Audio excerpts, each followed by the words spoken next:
This episode of Behind the Video is brought to you by the Independent Media Network. The Independent Media Network helps journalists and content creators create their own jobs by building sustainable online businesses. If you're an unemployed or underemployed journalist or content creator, visit imnct.com for more information. Hey everybody, welcome back to Behind the Video. This is episode 41. Joining me, limping along with his 4G connector thingy, is Tim Street from Los Angeles. How you doing, Tim? Well, other than having some pretty lame or data-capped internet connection, I'm doing great. Well, you sound good, and we're going to be, it looks like there's a little bit of a delay between our two areas here, so we'll, if Tim starts talking over me or me over Tim, hopefully our viewers will forgive us. And before we start, you are all welcome to join us live at behindthevideo.com/live. You can chat with us in our chat room, but we can also have you call in if you go to behindthevideo.com/call, and there's a link for that on our live page too, because we'd love to hear from you as we go through the week's news here. The first story, though, is something that I think a lot of our independent creators will find interesting, and that is the CW, actually the CW Digital, wants to hear your web series pitch at South by Southwest. Tim, what can you tell us about this? This was in TubeFilter this morning. Yeah, TubeFilter is reporting that at South by Southwest, CW is going to be taking pitches. There's a few different people there that they're involved with, so this is a great opportunity. I think they're going to have they're going to be in the same space or booth as Chuck Lorre and the creators. He's the guy that did 2.5 Men, Big Bang Theory, also NBC's Revolution. Creators are going to be there, and you can check it out, all the goodness about it on tubefilter.com. All these different productions are related to Warner Brothers. So Warner Brothers is half partners of the CW, and they've done, Warner Brothers over the years has been behind a lot of the early stage web series. I mean, the stuff that Big Fantastic did, Sorority Forever, they were involved in, which was a Vugaru Michael Eisner property. So they've been in this space a while. Rumor is that you can even see a cameo of Tim Street on the CW in a series called Prom Queen 3. And who did you play in that? I'm not telling. You have to watch the series to see my little cameo. I had a bigger role, but I wasn't able to make it on the shoot dates, and so my role got significantly cut. We'll have to tune in for that. One thing that came to mind as I saw this story this morning is, so many of these web series have been dramatic shows aimed at younger audiences. Is there any, and I would imagine that the CW being at South by Southwest is looking for more of that perhaps, but where do you see the holes are right now that, everyone's trying to create the next hot young teen show or, young adult show? Is there room for other stuff out there? Like what should people be thinking about that isn't really being well covered right now in your mind? Well, I actually don't think you should approach stuff that way. As a creative, as a bean counter, maybe you should, but as a creative, I think you should be pursuing your passions and think about what it is that you enjoy doing. What's the subject material that gets you excited? What are the things that you love to work on? Because inevitably what happens is that if you are successful at something, you wind up working 24/7 to get whatever that production is done. And you end up hating what it is that you're working on. So it's much easier when you're doing something that you love to do. And now if you can map what you love to do to things that people are looking for, I think that's a great thing. If you're also looking for trends that may relate to stuff that you're interested in, I'd spend time in social media and see what people are talking about. Looking for different buzzwords. how many people listening this morning know what a little monster is, and how does that relate to anything, and what does that mean, and could you live your life without being a little monster? There's a lot of people out there on Twitter who can't live without being a little monster. So that is very true. And before we go off the topic, just one more question for you, Tim. What about YouTube now? Like, what is the audience primarily for these kinds of shows? Is it what I described as young adults? Is there other segments growing that you're seeing out there? Well, yeah. I mean, YouTube is mammoth. Like, Machinima is one of the top networks on YouTube, and they have billions, over 1 billion views a month on the Machinima channel, but they're only a small percentage, like maybe just 2% of YouTube's total monthly traffic. Really? So, even with that much traffic? That's incredible. Yeah, even with that much traffic. So it's so wide, all the different things that are available on YouTube. And I think as more older people, more senior citizens come on board and start watching more videos on YouTube, we're going to really see that, the baby boomers, as they retire, are going to spend more time watching YouTube. It's just amazing. I mean, yeah, young people are there. They have the time. They don't have jobs. They're, especially in the summer. I think if you're going to launch a property targeted at school-age children, summertime on YouTube is the time to launch that property and really nurture it and grow it. Figuring out a schedule there.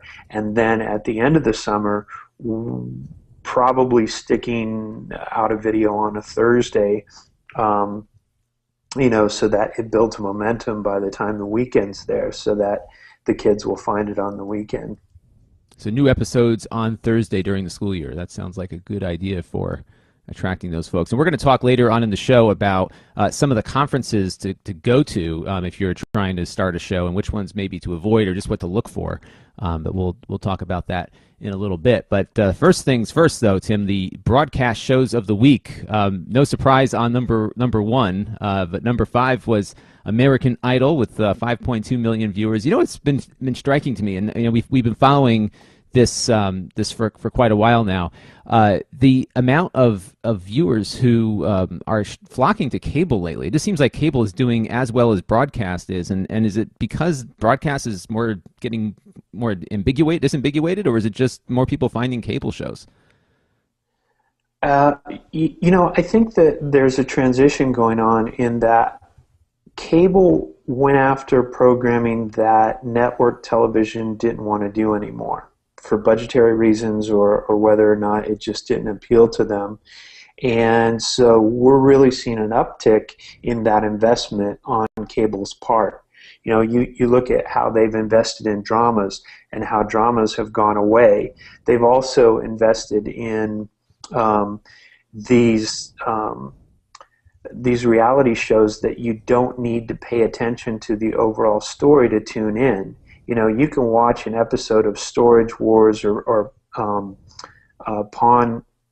What is it? Pawn Stars. Right. Pawn Stars, and totally tune in at any time and get what's going on without having to be invested in the characters or anything like that. And I think that's a big deal when it comes to these things. Also, the spectacle of entertainment. When it comes to wrestling, things always had that. And Walking Dead is one of those dramas that just came in and really stole network television's thunder in terms of what it is that network television used to provide, and they don't anymore. And I think that's true. That there's, I think there is a lot of investment, and cable's really been doing that. And I think if you think of a show like Lost, where if you got off track for a couple months, you were way behind. And there wasn't always the means to watch these shows later. And American Idol just surprises me because it's always I'm actually watching it this year, maybe because I started watching it from the beginning and got a little bit invested in it, but it's not doing as well as it has been at number 5 this week. And I don't even think the Thursday show even placed on our top 5, which is interesting. But one thing I did see. Got to be killing people at Fox. Just has to be killing them. I'm sure it is, because they also had all that drama with Nikki and Mariah there. But one thing they did do on American Idol this week was they've been having a live poll that they're asking people to tweet a hashtag to measure the response to the poll, which I thought was kind of interesting. I don't know if you saw that. No, I missed that one. I'm not up on my American Idol. Okay, but they were saying if you agree with this hashtag, send out a hashtag with this this hashtag. If you disagree, send this one. They were doing a live poll in real time. So in some ways, they're trying to get on track with what's going on there. But Big Bang Theory was number 3, and I'm going to skip forward just because it's part of our number 1. But the rest of our top 5 list was all Oscars all the time. The broadcast itself getting about 16.4 million 18 to 49 viewers. So did you watch the Oscars, Tim? What did you think? I thought it was a weird Oscars. I mean, Seth MacFarlane totally reminds me of Peter Brady. So the whole time I'm watching the thing, I just can't stop thinking about Peter Brady for some reason every time I see Seth MacFarlane. And then I just thought I see the Oscars as a time to celebrate great filmmaking and not lampoon things.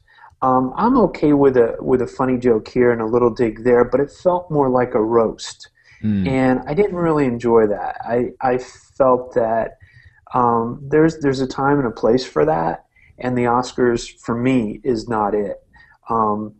So it was a weird show. It's like I'm very sarcastic, and I love roast, and I love the Seth MacFarlane humor. I just wasn't in the mood for it that night. It's kind of like, I like beer and I like ice cream. I don't like them together. Yeah, very true. and that was kind of my feeling about the Oscars this year. It's like, man, two things that I like coming together and they don't taste too good. Well, it seems like too that I think you hit it right on the head there, that it is a celebratory thing where you're talking about talent and some of the great things that people do. And sure, a little tongue-in-cheek humor is fine, but a roast is a different expectation, right? And I think it was just an odd choice, I thought. And it sounds like Seth MacFarlane isn't going to do one of these again. He looked a little bit uncomfortable, even when he was doing his humor that everyone knows him for. It just seemed a little weird just to have it delivered with a guy who's really, dressed to the nines, and he was really it's like dressed up quite well. You don't hire a comedian that does death jokes to tell them at a senior citizen's retirement home. Right. I mean, it's just, you gotta know your audience, That's it. And when people are in the mood to celebrate, they're not in the mood to be torn down. Right. And the ending number where they sing a song of praise to the losers.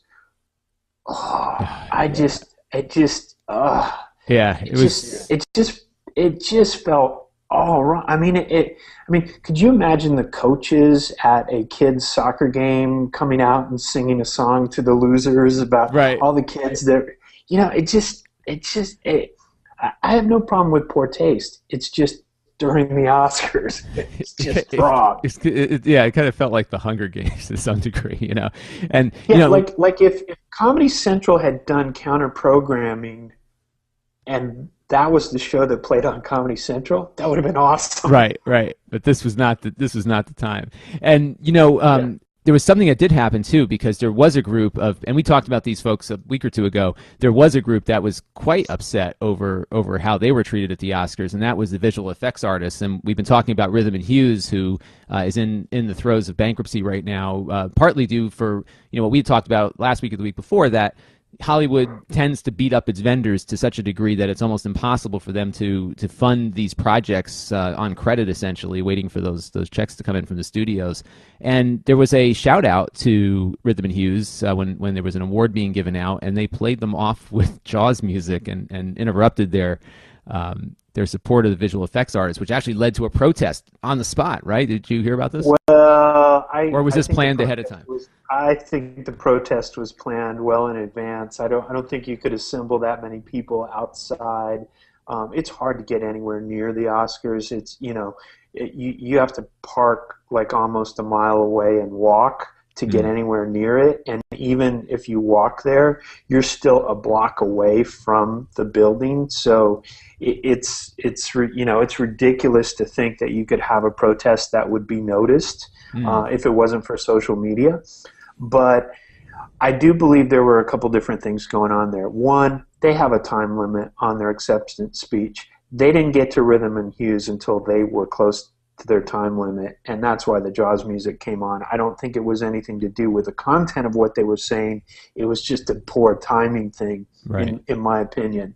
However, the fact still remains that if you are a work-for-hire company working for the studios or networks, expect to get beat up. There are very few win-win deals out there. Now, there are some companies that have been providing services to the studios and networks that have been in business for years and seem to be functioning well, but at the same time, there is a graveyard of other companies that have been chewed up and spit out on the side of the road. It's a tough business, isn't it? And it's not an inexpensive really business to operate in. Not at all. So. Now, and a lot of that has to do with the studios and networks trying to commoditize creative work. And creative work isn't a commodity, but yet it's treated that way when it's a work-for-hire situation. And that's a choice that you as a independent content creator have to make.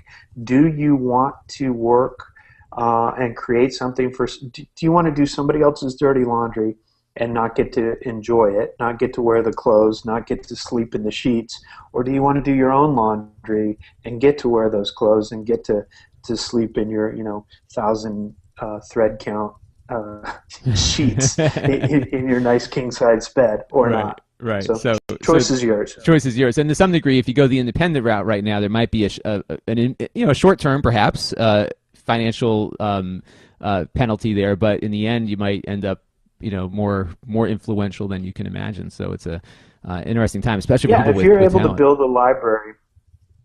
Yeah, build a library of stuff that you own and you're able to license into the future, and maybe you'll have some residual income in your retirement. That could work, and it's a good tip to have. Now, one thing that we know has a good storyline is WWE wrestling, and once again on the cable charts, the WWE is competing with the network versions of this stuff. Over on USA Network, from 8 to 10, they dominated the cable ratings. 5 and 4 on our list this week. That was on Monday night, and then after they were done watching wrestling, everyone switched over to History Channel to watch Pawn Stars, which also had around 4 or 5 million viewers for that show. And you're right, that show is nice because you don't have to invest a lot of time, and you can watch it whenever, and it is relatively informative. It's kind of neat to see what kind of stuff people walk in from, but nothing compares to The Walking Dead, which once again came in at 11 million viewers last Sunday. So what an incredible show, huh? Yeah, it's pretty amazing. I'm still getting caught up. I'm slowly getting caught up. So it's definitely one of those shows where I got started late, but it's a fun ride. And it's been incredible that having that mid-season break has helped their ratings too. I mean, they were doing fine before, but it seems like it's just killing everything else. Partly because there's really nothing else on right now, I guess, besides the Game of Thrones is coming back. But it's just incredible how it's dominating the cable ratings these days. So I can't wait to tune in tonight for the next episode. We'll see how they're doing against the zombies there. At the box office this week, we have a new source because we do our show on the weekend now, and it's often hard to get the estimates before the show. So we have estimates now, courtesy of Nikki Fink at Deadline Hollywood. And number 5 on the list this week is Snitch. This is their second week. 2.1 million on Friday, 3.5 million on Saturday. Weekend's estimated to come in at $7.5 million. Have you seen Snitch? No. I haven't either. They haven't mailed you the DVD, I guess. You have to wait till next year. Yeah, right? I haven't gone to the theater this week. Just not in my plans. Not in your plans. Well, The Last Exorcism perhaps might entice you. I don't know. It may not do it for me, but Friday 3.2 million, Saturday 3.2 million, weekend $8 million coming on in. That's the first week for that film. 21 and over from Relativity Studios is also new. It had 3 million on both days for so far a weekend estimate at $9 million. Identity Thief, a comedy. This is the fourth week it's been out there. It has amassed $107 million so far. Have you heard anything about this movie? Is it funny? Must be. You know, I've heard bad things about it. It has the woman from Bridesmaids in it. Mm-hmm. And she's pretty popular. And the guy from Jerry, no, I'm blanking on his name. What's the show that Netflix is working on? Arrested Development. Right. Guy from Arrested Development is so it's got some familiar, funny faces there, I guess, right? Yeah, we should have Christopher Wells Graham on the show. In fact, he's the one that sent us the tip on Nikki Fink having the box office estimates. Yes, thank you, Chris. That's a big help because we were a week behind with our new Sunday morning time here. So now we should move on to the top 5 on YouTube this week. And number 5. Number one. I forgot number 1. Jack the Giant Slayer. Jack the Giant Slayer. This is new this week. $26 million this weekend. That's Jack the Giant Slayer 3D from Legendary and Warner Brothers. That's like Bryan Singer's. That's like a Jack and the Beanstalk kind of thing? Yep, exactly. So that's a kid favorite. You look at these estimates, right? If number 1 is 12 million, I mean, this is a failure of a box office weekend. Actually, it looks like their estimate is 26. Okay, 26 is a little bit better. A little bit better. I mean, even you know, in the 20s, you're having a tough time these days because you've spent so much on marketing. Is this kind of the doldrums of the Hollywood season? It's after the Oscars, usually, and before the summer?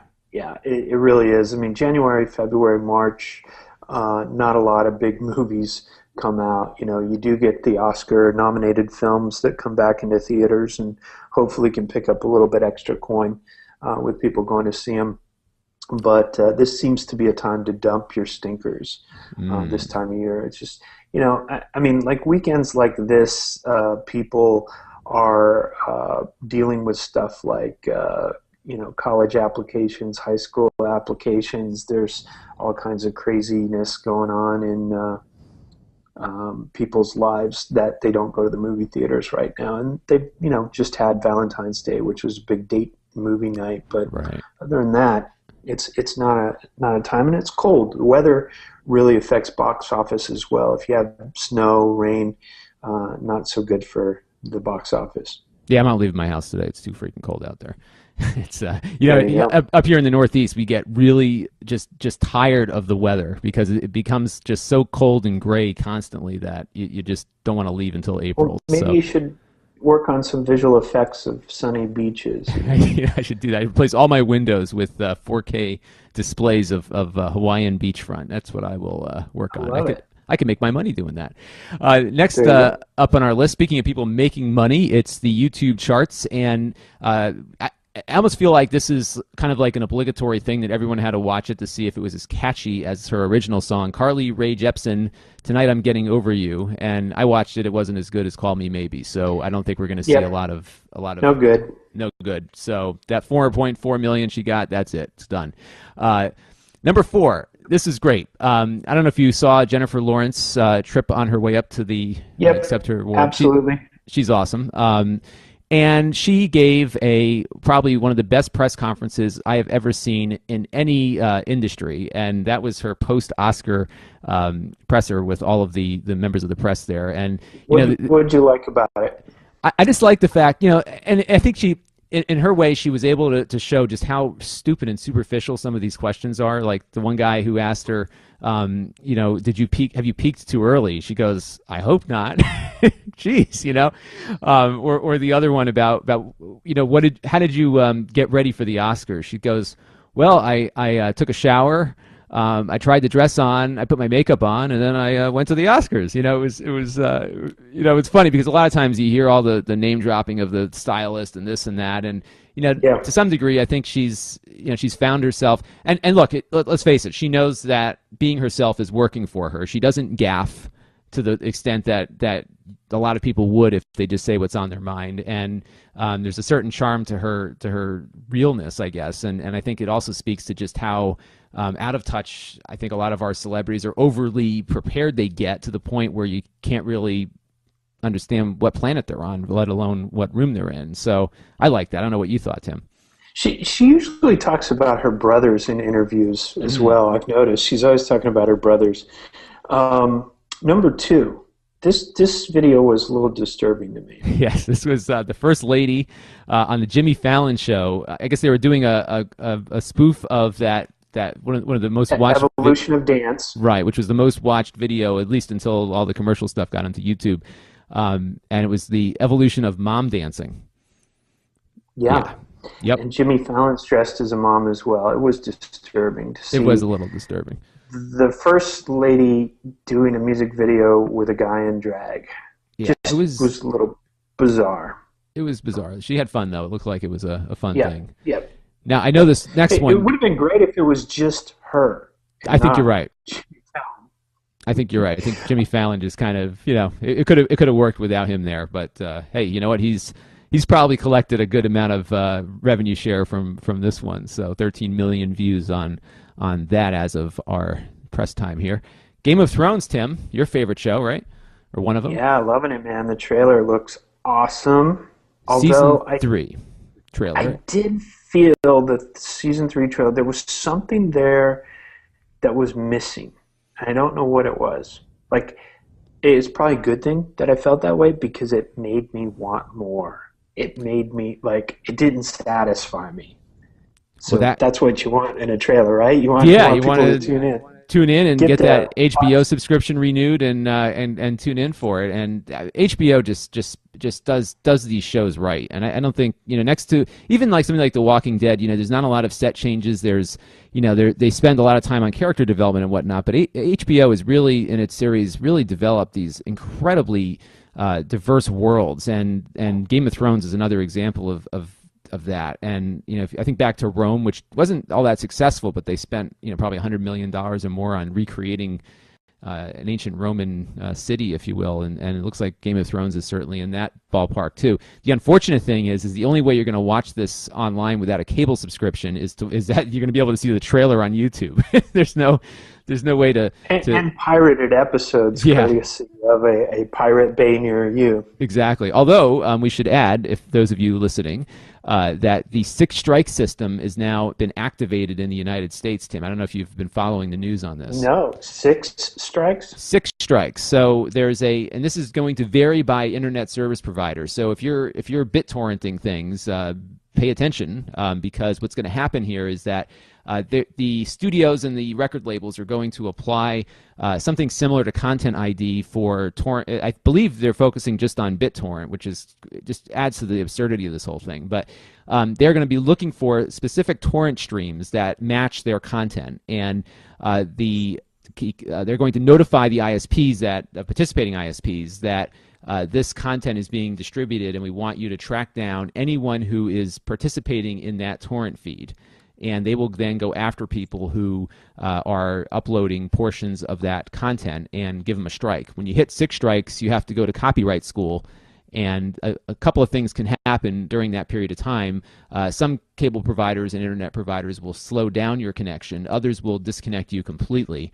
And it's ridiculous, because it will be easily circumventable with a VPN connection or something else that you can easily acquire, and a lot of other places where pirated be stuff. Interesting what happens to Starbucks.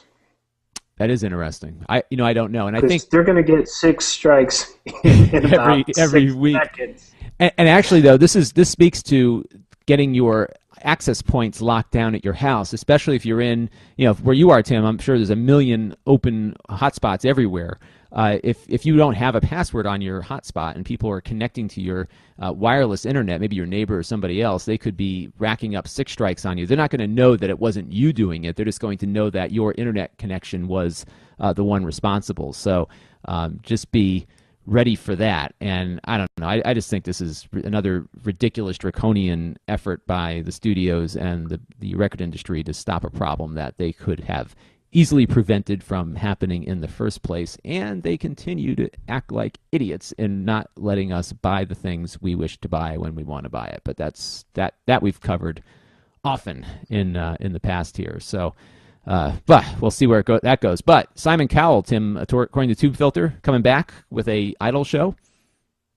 Yeah, it looks like he's bringing an American Idol type show to YouTube, which will be interesting to see. I mean, this is a great place to create new interactive formats, and I think YouTube is a great place to experiment. You know, you look at the early days of television, they had radio programming, people standing in front of microphones doing radio shows, and it wasn't until Desi Arnaz did a little show called I Love Lucy that we had a multi-camera sitcom format.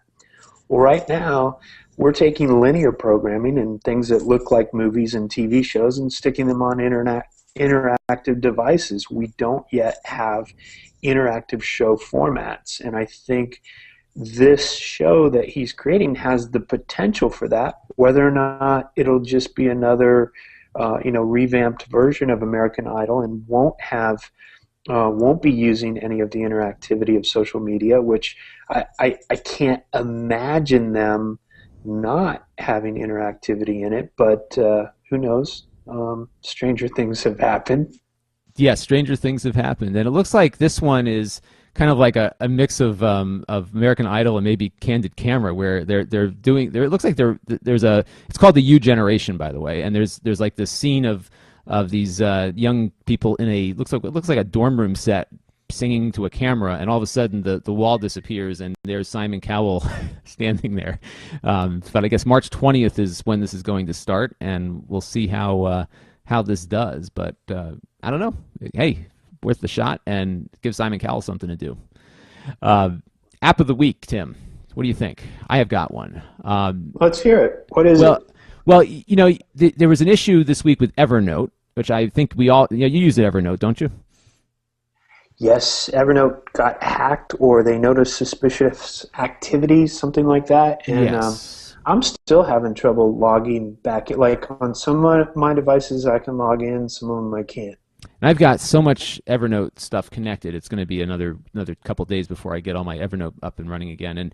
And this is one thing that Evernote doesn't have, but you can implement this on some of your other things. And I think I may have talked about this before, but I know we have a lot of new listeners, and I want to make sure people are aware of this. Google has something called two-step authentication, and it's an app because it involves your phone, but it's also a way of securing your account. And you know, as Evernote is finding out, passwords just aren't enough to protect yourself against people trying to hack you, because if they get your password, now they can get in. So what Google's done is they've implemented something called two-step authentication, where when you type in your password, it will then ask you for a code number, and that code number you get from an app that runs on your phone. And it's a special Google app. You set up your whole account. If you go on my tech site called CT Tech Junkie and do a search for Google two-step authentication or something like that, just type in Google, it'll pop up. I did a whole how-to video as to how to turn this thing on. It takes a little bit of time to get it up and running, but once you do, your email is secure, your YouTube channel is secure, everything is secured behind this this two-step system, so that even if somebody were to sniff your password or be able to get a hold of it, you'll be protected. And what's nice is that this system now is beginning to work across other platforms because it's an open format. So my Dropbox now is protected with it, which is another place where I store a lot of sensitive information. Well, sensitive, is a relative term, of course, but stuff thanks that I don't. for letting us know that. Yeah, Well, nothing incriminating, but nevertheless, things that you don't want your tax information going to half the world. So there's a way to tell that to Mitt Romney. Yeah, right. When they coming after me, but there are things like we just don't want other people to see or have access to, or have hackers have access to, that they can use to extort stuff from you. So Dropbox, it works with a whole bunch of stuff. It doesn't work with Evernote yet. I think this will probably finally get them to look at implementing one of these systems. And again, it takes a little bit of time to get to know this thing, but I know for a lot of creators out there, we're using all these cloud services. We're doing things that that we don't want to lose. And I remember there was a Wired reporter who had a bad set of passwords set up somewhere that people were able to get in there, hack his thing, and actually erased his phone and his MacBook remotely because they had access to his passwords. So yeah, they cleaned him out, totally, took his money, everything, and yep, ate his lunch. And it was horrible. And you think about all the things that especially for creators who we spend a lot of money to go out and produce something and shoot some raw footage, and then you go drop it in an account somewhere, and if that account gets compromised, you're screwed, literally. So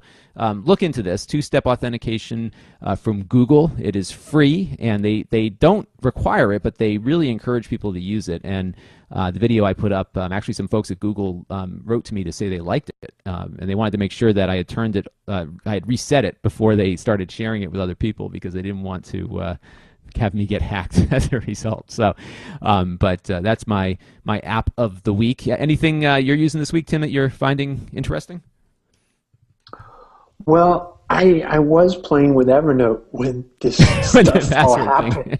So the thing that I was playing with was, in Evernote you can make voice notes. And so I was driving across town, and I knew that my drive was going to take about an hour. And I was like, man, I can definitely record some notes while I'm driving. And so before I started the car, I turned on Evernote, started recording, and I've still not been able to access my notes that I recorded, because I recorded them on my iPhone, and I can access Evernote on my computer, but the notes aren't there. And I can access Evernote on my iPad, and the notes aren't there. But I can't access Evernote on my iPhone for some reason, so I got to figure that out later today. They did push an update last night, which apparently addressed the password changing thing. But yeah, this was a real, when these things happen, so these maybe passwords I just need to download the update and go from there. Rehash it. So Evernote is a great app, just because it runs on everything, and I think that's really its great strength is that, except when its passwords get compromised. So now our topic of the week this week, we've talked a lot about conferences before, and what to do when you get to them, but we really haven't talked about what conferences people should think about attending if you're trying to get into this thing. And this was prompted this week by the South by Southwest story, where there's going to be a network there accepting random pitches from people as they're coming in. So I guess we should talk a little bit about a few of the conferences coming up, and then maybe some generalities as to what conferences to look for and what to avoid, because it looks like from the calendars I look at, Tim, there's a conference every week. I mean, you could spend your life at these things and perhaps not actually do anything. So South by Southwest, let's start there. That's the big one. Well, that would be my life. I go to a lot of conferences. I go to a lot of conventions. Right. Now for you, let's also point out though that you're out there working for a company that offers services to all these different folks, right? So you have a product that you're selling to these people, right? I mean, there's certainly an advantage for you to be at a lot of these, right? Well, I go to a lot of conferences, both on behalf of a technology company, mDialog. mDialog enables dynamic video ad insertion across connected devices, so the iPad, the iPhone, Android, Roku, Xbox. But beyond that, I'm out there, as an independent content creator. I'm on the board of directors for the International Academy of Web Television, iawtv.org. Check it out. And so I'm always looking for what are the best conferences that are good for both. Where am I going to meet other content creators? Where am I going to meet folks that can benefit from inserting advertising into their videos? And I also want to stay on top of anything that is new. And that's what South by Southwest is best for. There are three parts of South by Southwest. There's South by Southwest Interactive, South by Southwest Film, and the music portion. And they overlap a little bit, although interactive doesn't overlap with music. Film is in the middle, and it overlaps with both. So if you're a content creator It's just a fantastic place to go. There's a ton of social media people there. Things like Twitter have really caught on there. That's where Twitter really got some footing. Instagram, Foursquare. A lot of these things really catch on when you get a lot of birds of the feather together. And there's I think I tweeted this week an interesting article about 10 things not to do at South by Southwest, which is an interesting list of things that you don't want to do that you would traditionally do at another convention. South by Southwest is really a big party. It's like a summer camp for adults, but there's a lot of valuable network and relationship building that goes on there that leads to deals and work down the road. So you don't really go there and talk a lot about what you're selling. You just go there and make friends and then figure out who's going to be of value to you or you're going to be of value to them in the future.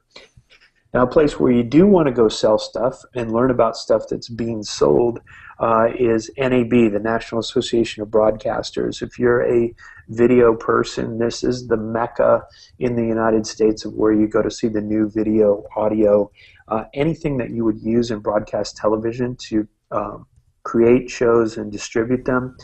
Even if you're looking for a helicopter with Doppler radar, you can find that.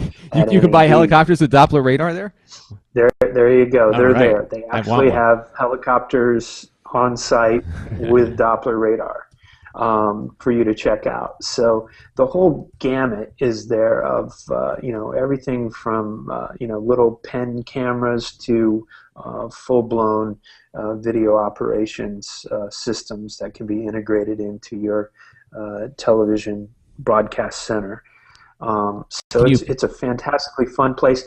And one of the things you want to do when you're at these events is look for the convention inside the convention, or the seminars inside. So NAB, there'll also be other things like a disruption conference or a mobile conference or a digital content creation conference. I'll be speaking at NAB about podcasting and about the things that you need to do there, but there's just so much information that could be a benefit to you and your productions that go on there. So NAB is a great one to go to. If you're in cable television, there is the cable show that comes up in June. That'll be in Washington, D.C. I forgot to mention NAB is in Las Vegas. South by Southwest is in Austin. Those are the three big events that I go to. And then in the fall, there's also IBC, which is basically NAB in Europe. That takes place in Amsterdam. So for any of our listeners that are in Europe, go check out IBC. That's a great convention in Amsterdam. I love that one. I just missed the Mobile World Congress that I usually go to. That's in Barcelona, Spain, and it's a great conference, really focused on mobile devices. Those are the bigger ones to go to.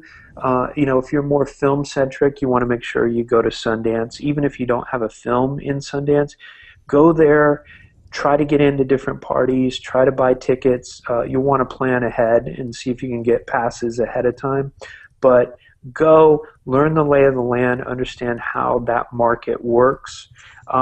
There are new events that are developing that will become marketplaces for digital content. And potentially one of those will be NATP, which just took place in January in Miami Beach. That's and NAP, traditionally, NATP has been NATPE. Yeah, NATP. Traditionally, that's been a show where television shows are bought and sold. And with all these different conglomerates buying up everything, the conferences become smaller and smaller and basically turned into a Latin American conference for selling Spanish language programming. But now there's a new spark in it where digital programming, it looks like, is going to have a new marketplace there. Other places for digital programming, MIPCOM, are two events. One is in the spring, one is in the fall. And they also have MIP formats, which is part of that, where you license your format for your show to different parts in the world as well. So that would be something like making a British version of American Idol or something. Is that kind of the theme there? Exactly. Companies like Fremantle, that's their bread and butter. They create shows and then they license those formats to different countries around the world. They don't license the same show, but they license the format to do that show. And Sony, Warner Brothers, all these big studios, they make a lot of money in licensing their formats. A great documentary to watch is, I'm blanking on the name of it, but it's about the creator of Everybody Loves Raymond goes to Russia to try to license or to help them with the Russian version of Everybody Loves Raymond. Oh, really? That's funny. It's a fun one to watch. But that's one that really shows you the nuances of television formats. And where should an independent creator go to pitch?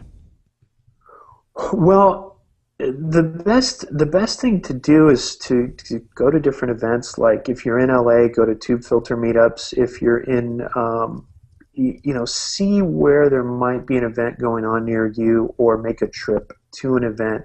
Start making friends with people that are out there via the internet, and find out where they're pitching their shows. Most pitches take place in Hollywood, so you really need to be in LA to pitch something.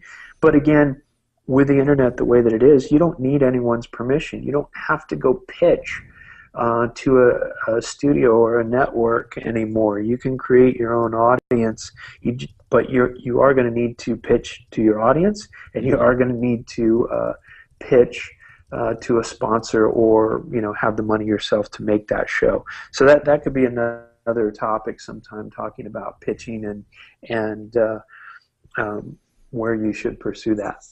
Excellent. Well, it looks like there's quite a bit to attend. And do you think there's a point where you could spend too much time at these conferences and not get anywhere? I mean, is there some strategy involved with how you've looked at doing absolutely. these in the past?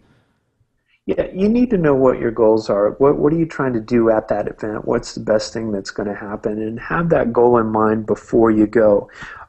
If you're ever thinking about exhibiting at a conference, don't exhibit the first time you go. Just go physically, walk around, get a lay of the land, understand the culture there, and then decide if it's a good idea for you to have a booth or a stand the following year. Sometimes it's better just to have a hotel suite and book meetings in advance and get people to come to your hotel suite, or to throw a party. It really depends on the size of your company or what it is you're trying to accomplish. That's good advice. So there's a lot to know and a lot to do. But I think that will do it for this episode of Behind the Video. Some great tips as always, Tim, to pick your brain. People should know how valuable this is, because Tim's been through the ringer on this in this industry more than a few times, and it's really enlightening, both for me and I'm sure for our listeners too. So thanks for giving us some free advice, Tim. You are welcome. And that will do it. So Tim, where can people find you on the interwebs? You can find me at One Tim Street, either on Twitter or at onetimstreet.com. And you can find me at LONSEIDMAN.com as well, Lon Seidman on Twitter. And we are always broadcasting this show Sunday mornings at 11:30 a.m. Eastern Time. BehindTheVideo.com/live is where you can watch. And our recordings are always on Stitcher and iTunes, and they are there in perpetuity. So they'll be there long after Tim and I are gone, so long as that bill gets paid to Amazon for hosting them. So that will do it for this week. We are a wrap. Stories for this episode were compiled by producer Jason Perrier. Follow him on Twitter at JASONPERRIER. Behind the Video is a production of 8th Digital Incorporated and the Independent Media Network, LLC. All rights reserved.